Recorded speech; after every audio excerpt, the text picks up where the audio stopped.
હોળીનું વૈજ્ઞાનિક અને ચિકિત્સાકીય રહસ્ય. નમસ્કાર મિત્રો, હું જીતેન્દ્ર પટેલ. આજે આપણે હોળી જે તહેવાર આપણે રંગોનો તહેવાર ઉજવીએ છીએ એની પાછળ કયું વૈજ્ઞાનિક અને ચિકિત્સાકીય રહસ્ય છે તેના વિશે જાણવાના છીએ. આ લેખ જે દિવ્ય ભાસ્કરમાં આવેલો એના લેખક હતા અક્ષત ગુપ્તા. તો મિત્રો જાણીએ. માત્ર રંગોની રમત નથી, પણ હોળી એક સૂક્ષ્મ સર્જરી છે. શરીર અને મન ઉપર સકારાત્મક અસર કરનારી સર્જરી. આપણે જાણીએ છીએ કે જ્યારે હોળીનું દહન થાય છે ત્યારે તાપમાન 50થી 60 ડિગ્રી સેલ્સિયસ જેટલું વધી જાય છે. આ આપણી જે ત્વચા ઉપર 50થી 60 ડિગ્રી સેલ્સિયસ તાપમાન અનુભવીએ છીએ એ દરમિયાન શરીર ઉપર શું થાય છે એના વિશે વાત કરીએ. તો એક તો આપણા શરીરની અંદર પરસેવો આવે છે અને આપણે જાણીએ છીએ એ પ્રમાણે પરસેવામાંથી શરીરની અંદરથી જે ઝેરી પદાર્થો હોય છે તે બહાર નીકળી જાય છે, કારણ કે વધેલા તાપમાનને કારણે ત્વચાના જે છિદ્રો આવેલા હોય છે એ ખુલી જાય છે અને શરીરની સંપૂર્ણ સફાઈ થાય છે અને આપણે તાજગી અનુભવીએ છીએ.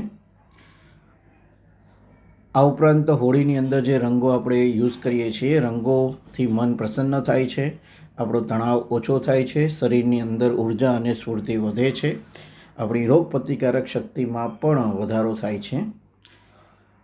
પ્રાચીન સમયમાં હોળી દરમિયાન કાદવ અને પાણીથી પણ રમતા હતા. તો આ એક પ્રથા ન હતી, પરંતુ એક શક્તિશાળી કુદરતી ઉપચાર હતો. કાદવ જે છે એ આપણા શરીરની કેવી રીતના કાળજી લે છે? તો કાદવ જે છે એ આપણા શરીરના તાપમાનને નિયંત્રિત કરે છે, ત્વચાને અદ્ભુત ઠંડક અને આરામ આપે છે અને શરીરમાં રહેલા ઝેરી તત્વોને ખેંચીને બહાર કાઢવામાં પણ મદદ કરે છે.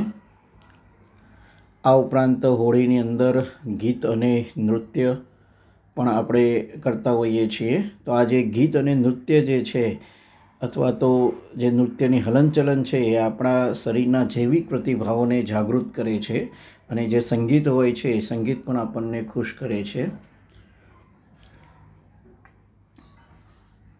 આનંદનું રસાયણ વિજ્ઞાન. તો એન્ડોર્ફિન નામનો જે અંતઃસ્ત્રવે છે એ હાસ્ય અને આનંદનો હાર્મોન છે.